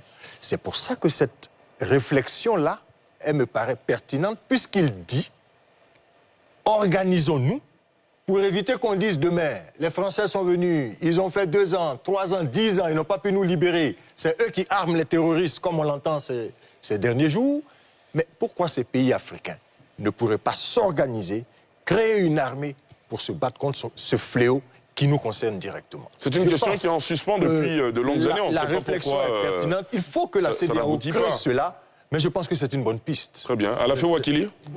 C'est bon peut-être de donner des idées nouvelles, de participer au débat, mais moi je ne sais pas si la nationalité ou la couleur de peau des militaires étrangers qui sont au Mali, au Burkina, au Niger ou dans d'autres pays, je ne sais pas si leur origine, leur nationalité peut changer quelque chose. C'est-à-dire que l'ONU qui est au Mali, si l'ONU part, qu'on envoie, on enlève la casquette ONU et puis on envoie une force CEDEAO, je ne sais pas ce que ça va changer dans la situation au Mali ou au Burkina, en rappelant qu'il y a déjà près de 1000 Ivoiriens au Mali, il y a des Sénégalais, il y a des Nigériens, il y a le G5 Sahel et il y a des Tchadiens. Donc, je ne sais pas, une force CEDEAO. La CEDEAO veut créer une force anti-coup d'État. Et ces pays-là refusent de plus en plus toute troupe étrangère. C'est-à-dire que ce soit français et peut-être bientôt l'ONU, parce que l'ONU même n'est pas bienvenue au Mali. Je ne sais pas si avec nos suspicions entre nous Africains, si nos soldats CEDEAO anti-djihadisme, anti-terroristes seront les bienvenus à côté de la CEDEAO anti-coup d'État, de la force anti-coup d'État que la CEDEAO elle-même veut créer. On a beaucoup de choses à bâtir au niveau de la sous-région. Il y a aussi la monnaie commune qui doit aller plus loin et faire son chemin. Il y a cette unité-là que nous devons renforcer et je pense qu'il est important de travailler sur ces aspects et ne pas donner l'impression que, parce que des troupes seront ouest-africaines, eux seront habillés en habits CEDEAO, elles seront plus efficaces que ce qui se passe actuellement. Très bien. Arthur Banga, Evan Sulbert, Guillaume Bateau, vous bouillonnez, mais vous interviendrez juste après cette petite pause. Regardez.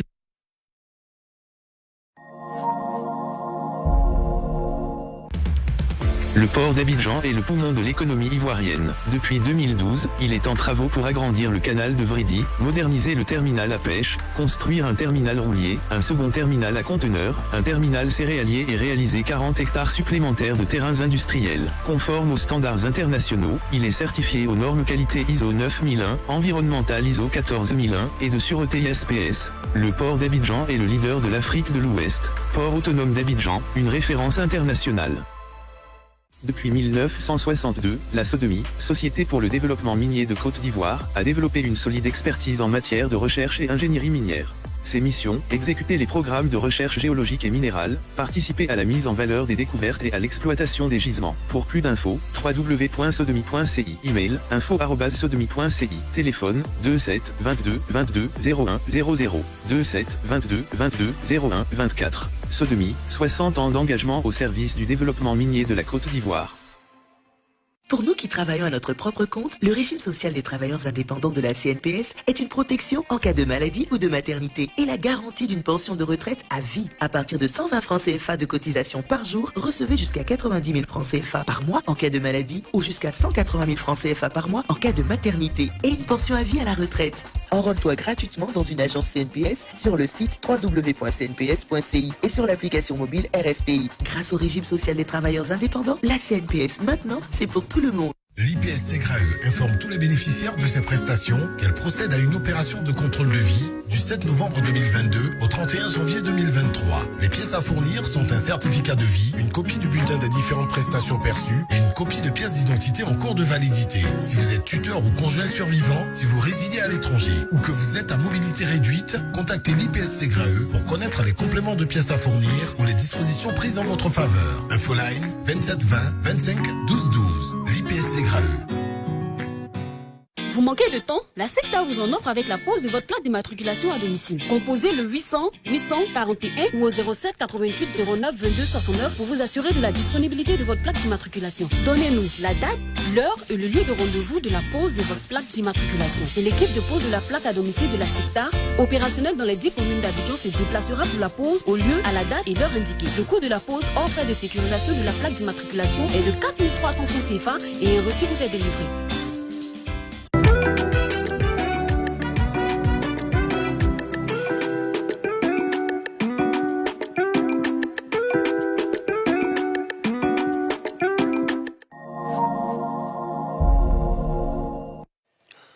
Retour sur le plateau de NCI 360 et dans la deuxième partie de cette émission, nous évoquons justement cette cérémonie à l'honneur du président Laurent Gbagbo à Bayota, au cours de laquelle il s'est prononcé notamment sur la mise en place d'une force pour lutter contre le terrorisme en Afrique de l'Ouest, en faisant allusion évidemment au Mali et au Burkina Faso. Guillaume Bateau, qui nous a rejoint, réaction?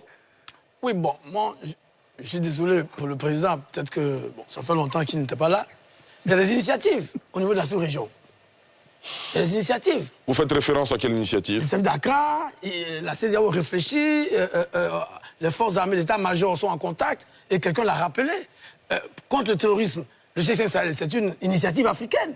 C'est vrai que les pays qui sont directement confrontés, c'est eux qui sont mis ensemble. Mais justement, le président Gbagbo, en même temps qu'il dit ça, moi, ce qui me gêne, c'est que dans la suite, il tente d'expliquer, même s'il dit qu'il est contre le coup d'État, mais il tente d'expliquer que oui, il faut se poser la question, pourquoi les populations soutiennent?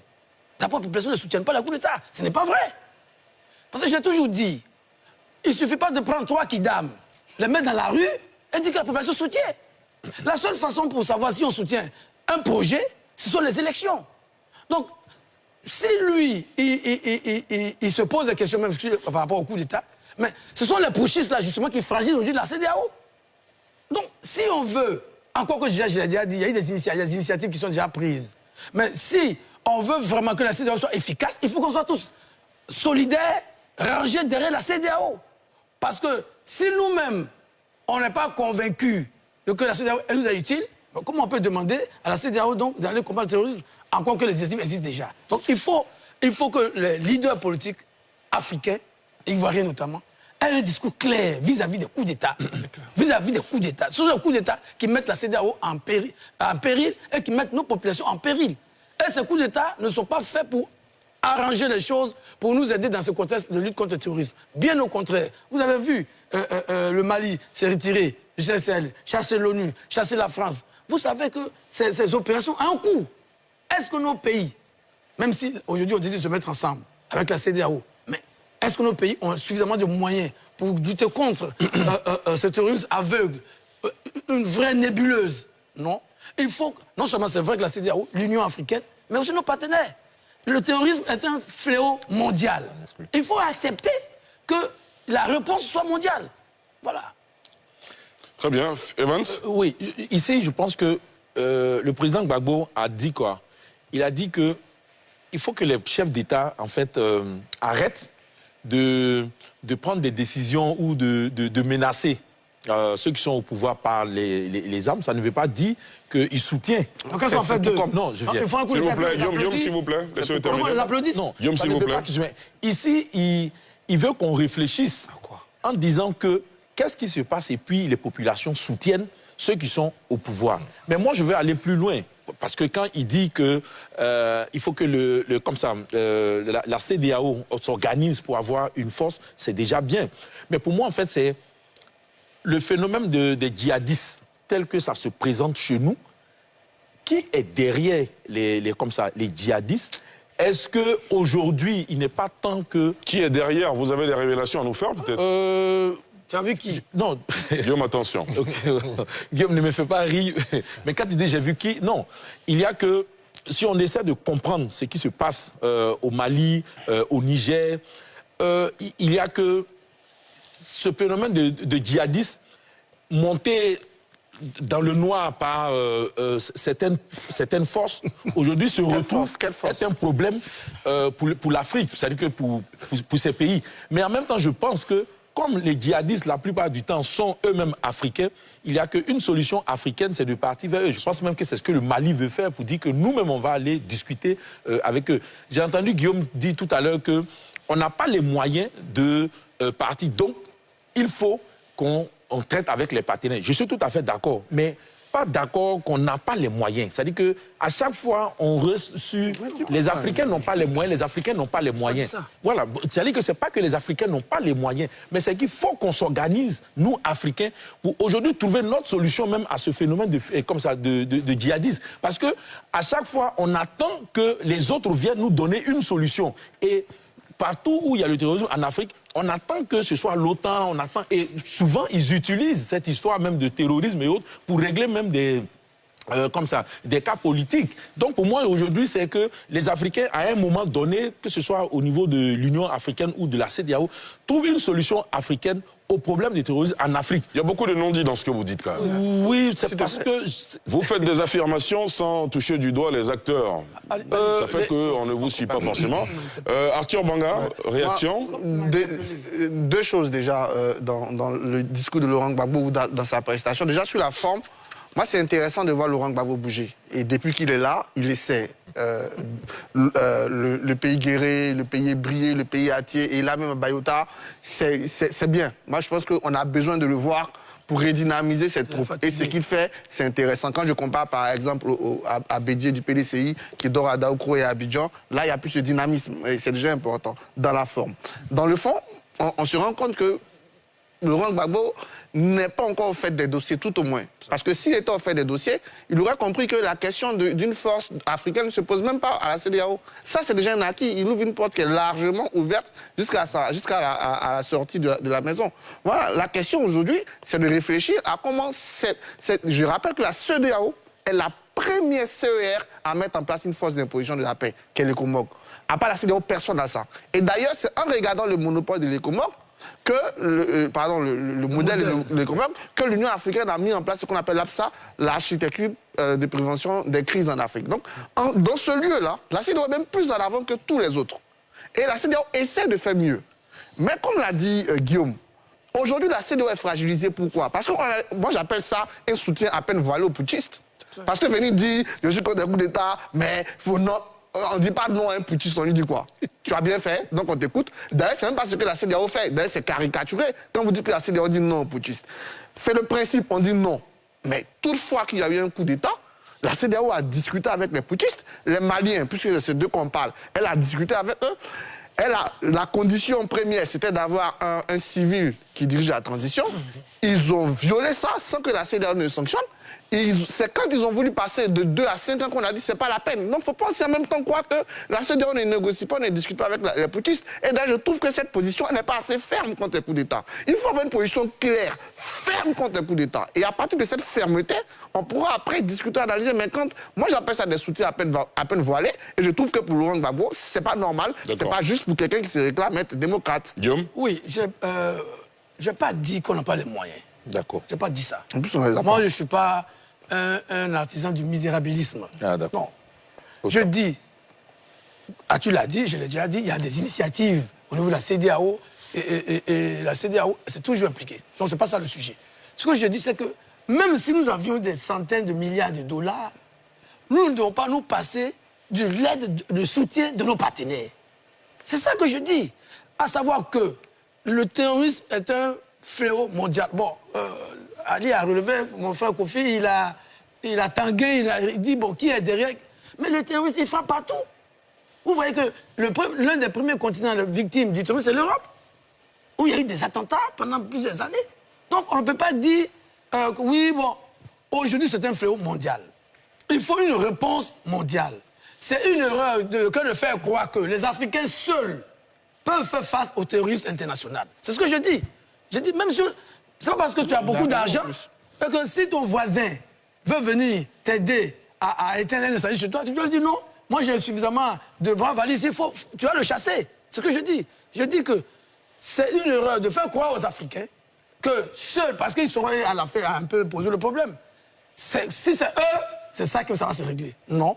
Il faut la coopération internationale. Ceux qui peuvent nous aider, qui sont de bonne volonté, il faut les accepter. Et ne pas parler encore de souveraineté dans cette situation, parce que on risque de mourir tous avec nos souverainetés, malheureusement, dans nos chaussettes. Très bien. Monsieur Ouattara nous appelle de Yopougon. Pour lui, il y a de la contradiction dans les propos de l'ex-président ivoirien. Monsieur Ouattara, bonsoir.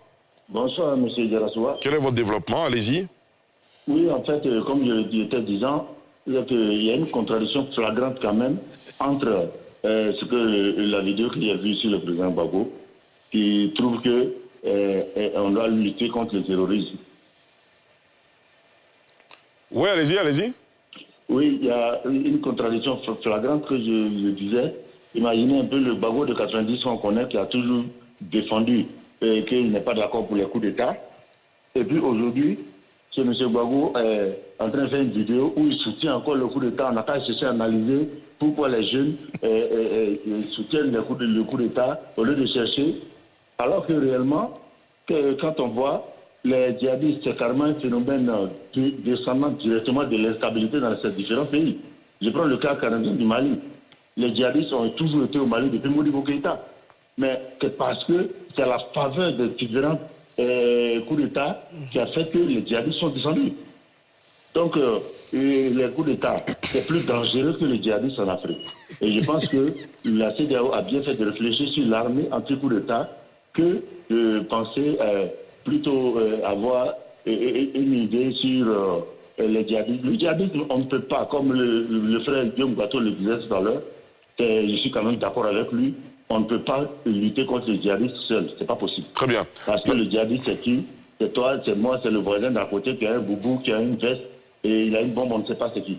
Mais on peut quand même chercher à stabiliser le pays pour que les différents chefs d'État puissent s'asseoir et puis trouver un front commun contre les djihadistes. Mais tant qu'aujourd'hui, on prend le cas du Burkina, par exemple, Tamiba, qui a fait quelques mois au pouvoir, on est en train de juger, on dit non, il a détourné de l'argent. On suppose que tous les présidents poutistes, ils viennent pour s'enrichir. On vous a bien compris.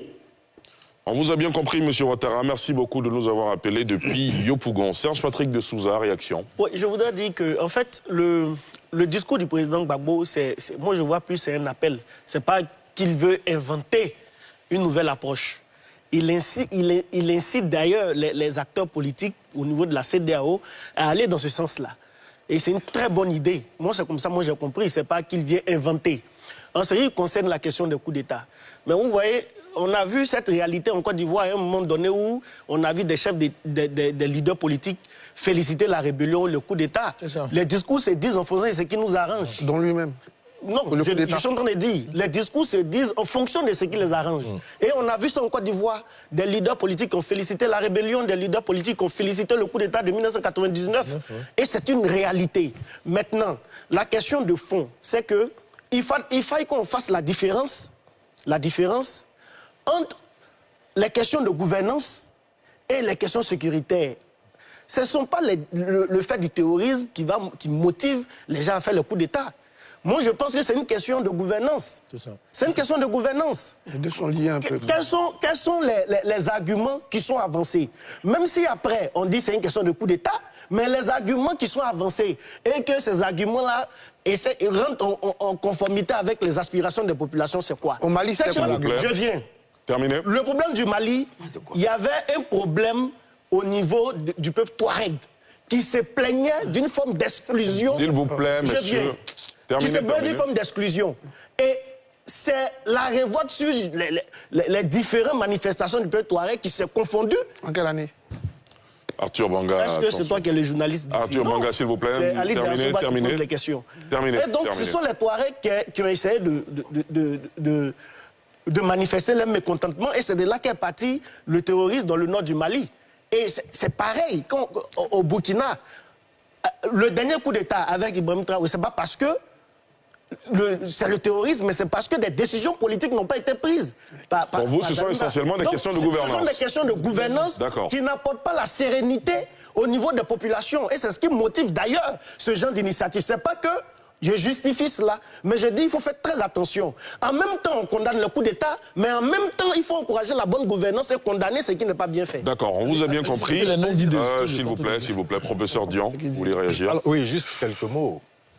Ce qu'il a peut-être voulu dire, c'est, entre nous, est-ce qu'il viendrait aujourd'hui à l'esprit des soldats français de faire un coup d'État en France? Est-ce qu'il viendrait à l'esprit des soldats américains ou, je ne sais pas, de n'importe quel pays démocratique de faire sortir les chars et d'aller renverser un pont? On a envie de vous répondre inimaginable. C'est parce que les institutions sont tellement fortes et tellement ancrées que ça ne passe même pas dans l'esprit de quelqu'un de vouloir prendre le pouvoir de cette manière-là.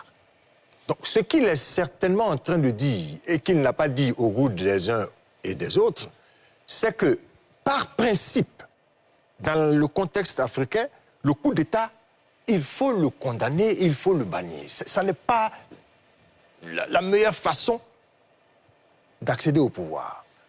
Mais ça ne nous empêche pas, sans qu'on apporte notre caution à ceux qui sont là, de nous poser la question de qu'est-ce qui peut décourager un coup d'État dans un État?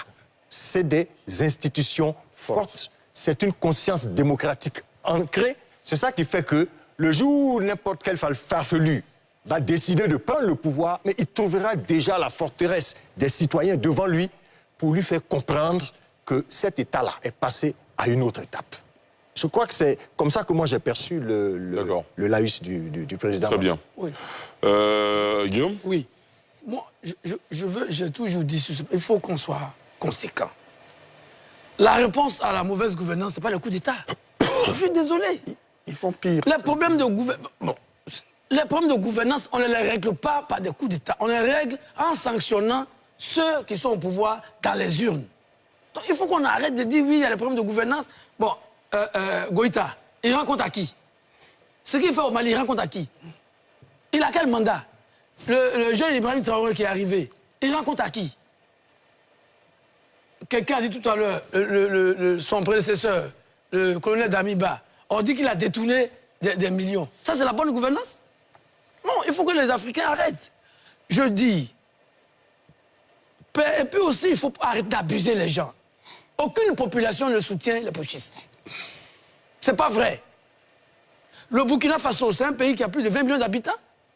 Vous croyez que les gens qui étaient à Ouagadougou, qui manifestaient devant la télévision burkinabé, ils étaient combien? Vous pensez qu'ils sont plus de 2000, 3000? Il faut arrêter. On agite les réseaux sociaux, on fait bouger 10, 15 malheureux, et on dit oui, la population soutient. La population ne soutient pas. Au contraire, la population souffre. Aujourd'hui, il est clair qu'au Mali, est-ce que vous pensez que les gens au Mali, ils ont la liberté d'expression? Ils sont contents de la situation qu'ils vivent? Non, ils ne sont pas contents. Donc il faut arrêter de faire croire que les populations suivent. Personne ne suit. Les gens prennent les armes que l'État met à leur disposition pour massacrer les populations et s'imposer au pouvoir. Et ça, il faut le dénoncer. Et on n'a même pas besoin d'explications, de faire des études pour ça. Les putschistes, on doit les condamner. C'est eux qui fragilisent notre sous-région. D'accord. Arthur, je vais rapidement sur cette histoire de gouvernance, je partage tout à fait. Dans tous les grands pays du monde, il y a des problèmes de gouvernance. Mais ces problèmes de gouvernance, ils doivent justifier ou expliquer à chaque fois des prises de pouvoir par les armes, on recule. C'est pour ça que moi je dis, et quand on est Laurent Gbagbo, quand on est à cette place-là, on a cette stature-là, pour moi, c'est un soutien à peine voilé. Parce que je peux comprendre que Laurent Gbagbo, en recevant ses collègues aussi influents, se disent, les gars, au-delà, mais tu penses vraiment que les présidents de la CEDEAO ne se posent pas cette question-là? Quand ils finissent de faire les déclarations dans lesquelles ils condamnent, on t'a dit qu'ils ne se disent pas, mais quelque part, d'ailleurs, ça se voit par l'attitude de la CEDEAO elle-même. Quand vous prenez le Mali, je vous ai posé la question parce que je pense que vous avez voulu m'expliquer le coup d'État. Vous êtes parti dans les groupes terroristes, on peut remonter, on va pas le refaire. Mais quand vous prenez le Mali, quand c'est arrivé, mais pourquoi la CEDEAO a demandé installons un civil pour gérer la situation? Parce que tout le monde voit bien que le Mali est bloqué. Tout le monde voit bien que depuis un mois, tous les vendredis, c'est la pagaille. Mais quand les putschistes sont arrivés au pouvoir, est-ce que c'est mieux? Dites-moi dans quel point de la situation du Mali on est mieux qu'avant le putsch. Aucun. Donc la question, il faut être ferme. Et quand on est Laurent Gbagbo, il faut être très faible. Quand on sait en plus qu'on est un pays qui a souffert du coup d'État. En 89, on dansait dans les rues, les gens dansaient dans les rues. Heureusement que déjà je condamnais, les gens dansaient dans les rues ici. Oui, en Côte d'Ivoire. On n'a pas fait un mois et puis on a commencé à pleurer. Mais quand on passe le sang, on ne va pas venir demander de justifier. C'est bien dans une étude, c'est bien dans la réflexion du comité stratégique du FPI, mais en poste du PPACI. S'il vous plaît, monsieur, s'il vous plaît, Arthur, terminez rapidement. S'il vous plaît, monsieur, s'il vous plaît. Je termine. Non, c'est bien dans ces conditions-là. S'il vous plaît. J'ai compris.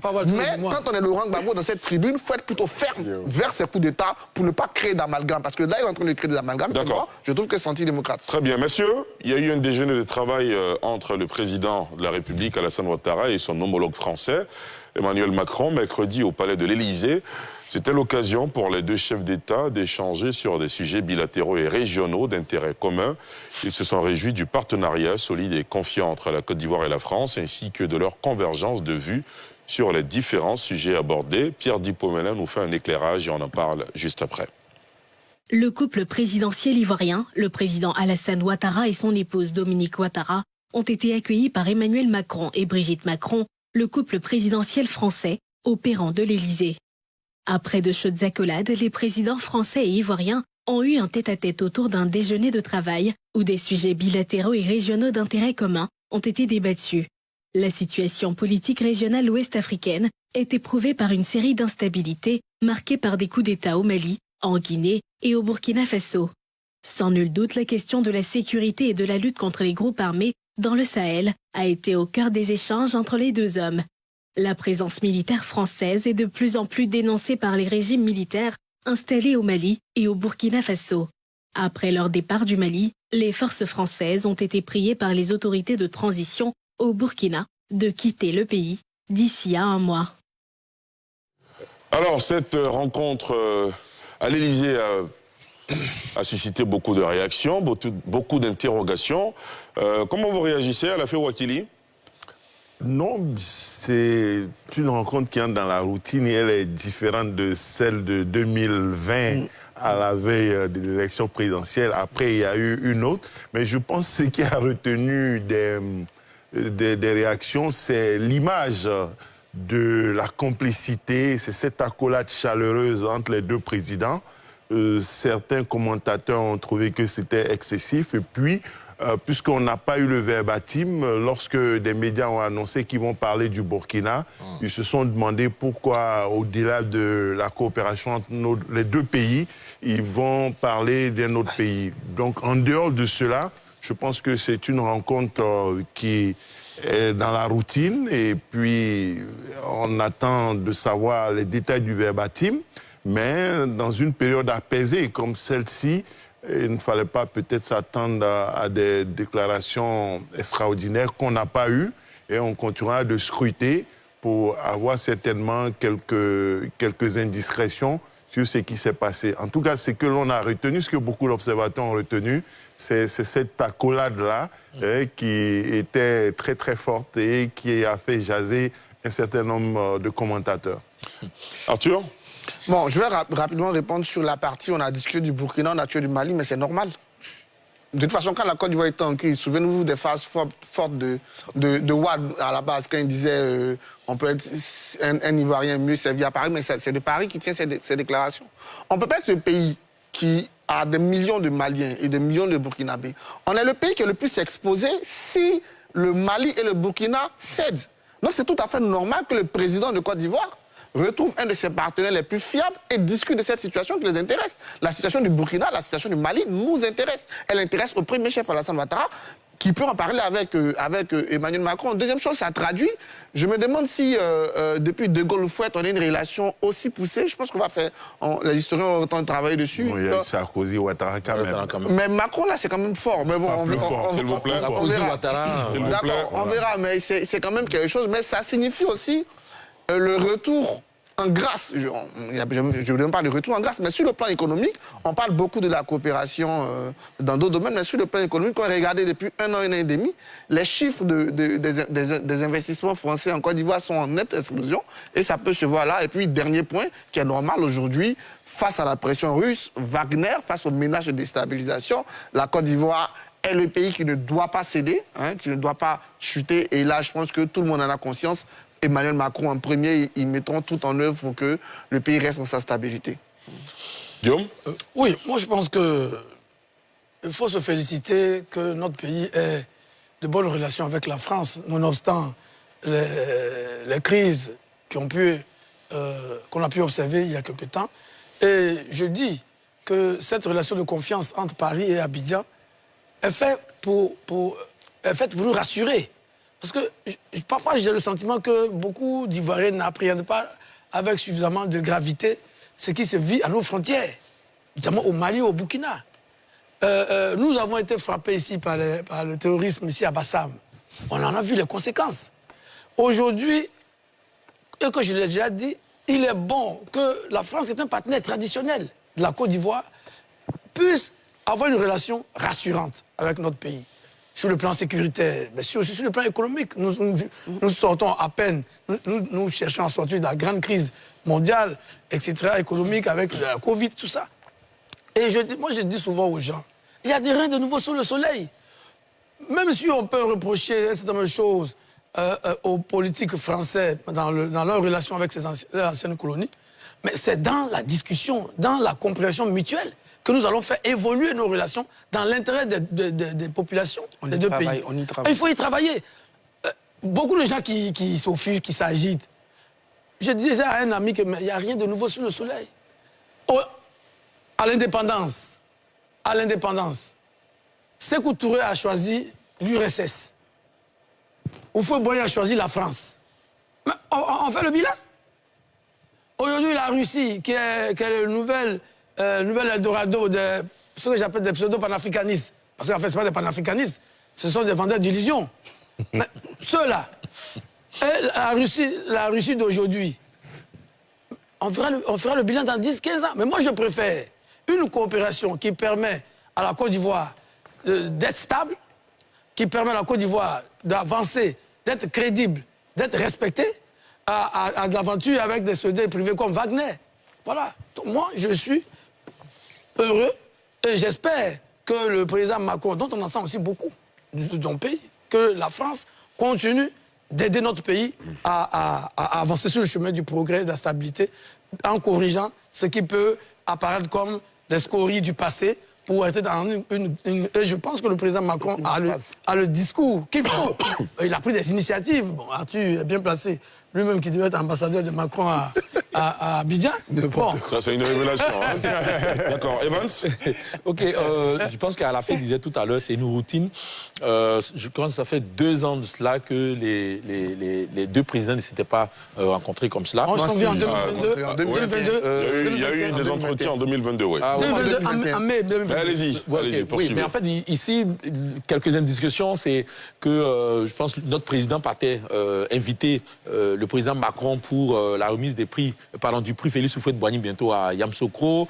Mais donc, ici, il n'y avait pas grand-chose. Mais ce qu'il faut retenir, c'est que, je crois que c'est Arthur ou Guillaume qui le disait, ce qui se passe aux frontières de la Côte d'Ivoire, effectivement, doit pouvoir ouvrir les yeux, comme ça, au président Ouattara, qui va vers son partenaire traditionnel, en qui vraiment il a confiance. Et aujourd'hui, face à la situation, c'est de voir qu'est-ce qui est envisageable. Parce que c'est vrai, il y a beaucoup de Maliens qui vivent en Côte d'Ivoire, beaucoup de Burkinabés qui vivent en Côte d'Ivoire, même beaucoup de Guinéens. Et donc, quand il y a trouble dans ces pays, ou quand c'est bizarre, il faut essayer de voir. Pour moi, c'est logique, c'est tout à fait normal.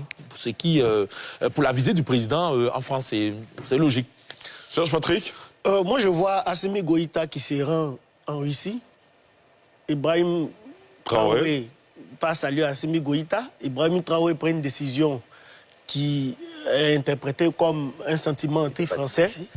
Et le président de la République se rend en France après que le gouvernement malien ait demandé à la France de retirer. Le gouvernement burkinabé, pardon, a demandé à ce que... Oui, mais je suis en train de faire une analyse.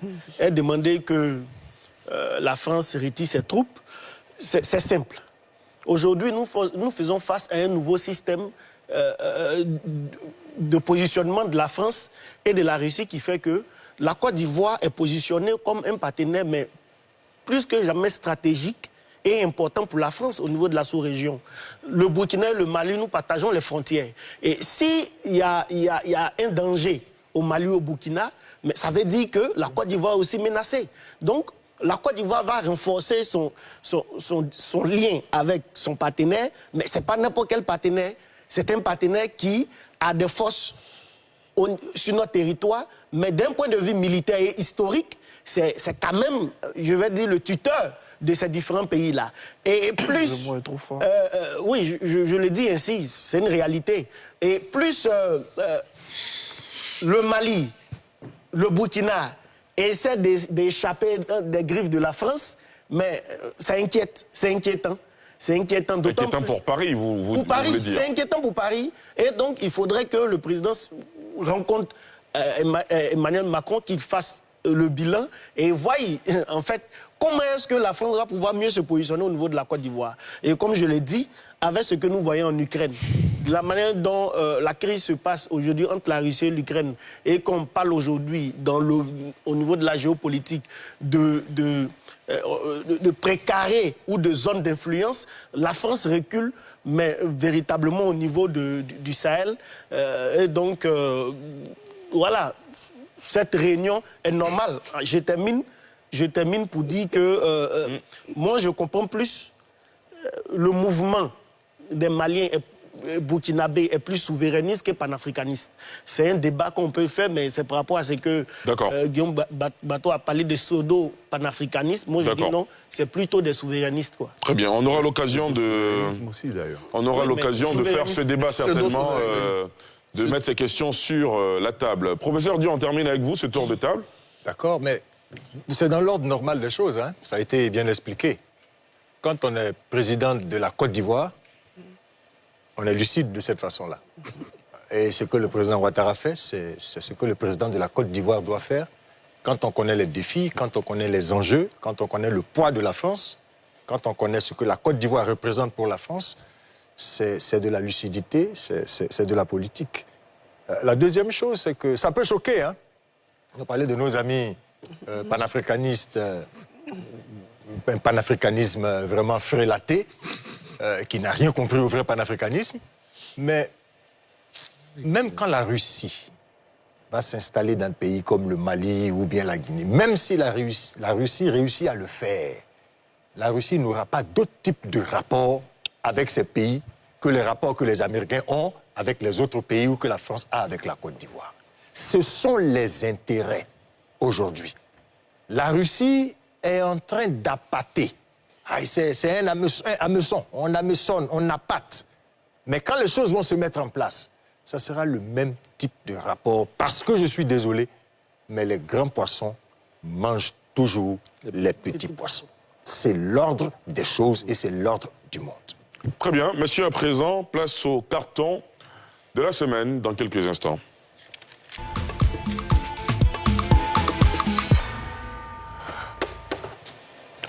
Evans, Kofi, on commence par vous. Combien de cartons ce soir? Un seul? Un seul, oui. Carton vert. À qui? Pourquoi? À tous ceux qui contribuent à la transformation du cacao de Côte d'Ivoire. C'est ce carton-là que je veux donner parce que pour moi, c'est un combat qui doit concerner tous les Ivoiriens. Et le cacao reste le produit phare de notre économie. Donc pour tous les artisans, tous ceux qui transforment, donnent de la valeur au cacao de Côte d'Ivoire, carton vert. Très bien, merci beaucoup. Serge Patrick. Moi, j'ai un carton vert parce qu'on n'entend pas régulièrement entendre ce carton-là pour le Premier ministre Patrick Hachi, qui, depuis qu'il est arrivé à la primature, il fait vraiment un travail remarquable. Il a donné un nouveau visage au gouvernement ivoirien et c'est quelque chose qu'il faut féliciter, notamment le dernier projet qu'ils ont mis en œuvre, Pépite, qui a vraiment de l'impact dans le monde de l'entrepreneuriat jeune. Donc, je donne un carton vert pour ce que le Premier ministre fait. Voilà. Donc, l'autre carton, je vais dire, c'est le carton jaune. Ouais. C'est pour les acteurs politiques en Côte d'Ivoire, qu'ils prennent au sérieux les populations et qu'ils s'intéressent véritablement aux problèmes que vivent ces populations au quotidien. Ça ne sert à rien de prendre des décisions seulement stratégiques pour conserver des sièges alors que les Ivoiriens souffrent et ils ont besoin de solutions réelles sur le terrain. Très bien. Professeur Dion? Carton vert pour deux personnalités qui nous ont quittés. La première personnalité, il s'agit de M. Louati Soumaoro, le père géniteur de M. Claude Sailly, chef de cabinet du chef de l'État. C'est un homme que j'ai connu, amant, un homme de rigueur, un éducateur dans l'âme. Et je voudrais, à travers ce carton, dire mon yako à Claude, à ses frères, à ses sœurs et à sa mère, ma tante. Très bien. Le deuxième carton, c'est pour quelqu'un qui nous a quitté, un homme de science, le professeur Kobi Assa. Ah oui, c'est vrai. C'est un monument de la science. C'était mon maître. Il disait qu'il était un médecin de l'espace parce qu'il était géographe. C'est un grand spécialiste de la géoprospective qui nous a quittés. Yako à toute sa famille et à toute la communauté savante. Merci beaucoup, professeur Dion. Guillaume Bateau? 2 cartons verts. Le premier... J'imagine à qui? Bien entendu, au président Pascal Affi-N'Guessan, que vous venez de recevoir juste avant que je sois sur le plateau, qui a agi en pédagogue et en homme d'État courageux. Parce qu'il faut avoir du courage, contrairement à ce que certains peuvent penser. C'est un acte de courage de reconnaître que notre pays a besoin d'avancer et de faire les alliances nécessaires pour dépasser les antagonismes inutiles. Donc, carton vert donc, au président Affi-N'Guessan. Très bien. Le deuxième carton vert, c'est au comité d'organisation de l'hommage à nos 49 soldats. Justement, avant de venir sur votre plateau, j'y étais. C'était très, très, très animé, très intéressant. Félicitations à eux et à nos 49 soldats qui sont revenus de leur calvaire du Mali. On leur souhaite beaucoup, beaucoup de santé pour cette nouvelle année 2023. Merci beaucoup. Arthur Banga, un verre. Je vais commencer par un verre. À qui? Au Premier ministre, au président Pascal Affi-N'Guessan, pas pour les mêmes raisons, parce qu'il a accepté de venir sur ce plateau et de venir débattre. Ça, c'est rare. Et Ali, vous savez très bien le nombre d'hommes politiques qui refusent de venir ici. C'est un exemple en termes de démocratie de venir débattre comme ça devant le plateau que suivent les Ivoiriens. Mon deuxième carton vert, il est pour le Parlement des jeunes de Côte d'Ivoire, qui sont des jeunes avec beaucoup d'autres associations, de jeunes qui ont des initiatives intéressantes qu'on prend plaisir à accompagner, avec lesquelles on prend plaisir de débattre. Mon dernier carton vert, c'est à la Sotra, qui a su manœuvrer pour éviter la catastrophe quand une autre pinasse était en danger.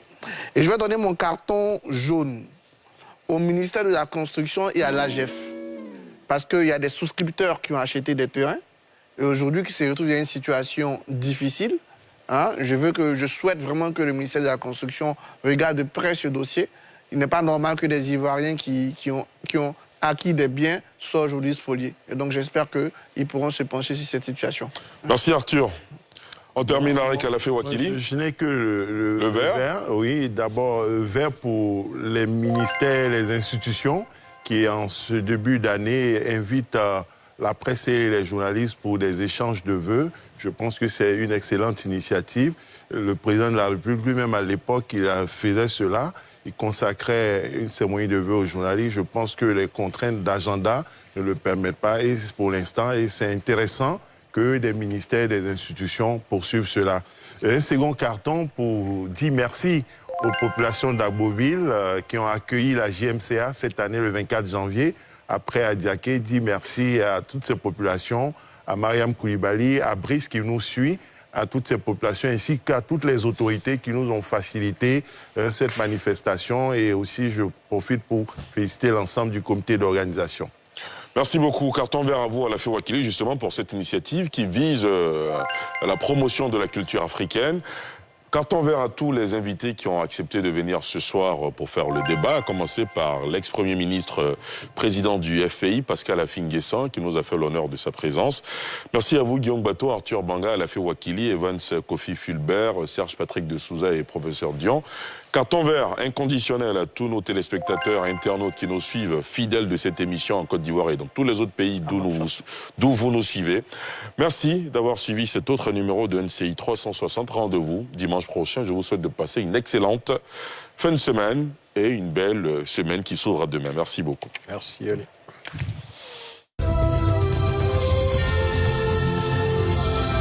Port autonome d'Abidjan, une référence internationale. Cette émission vous a été présentée par la SODEMI, la porte d'entrée du secteur minier ivoirien.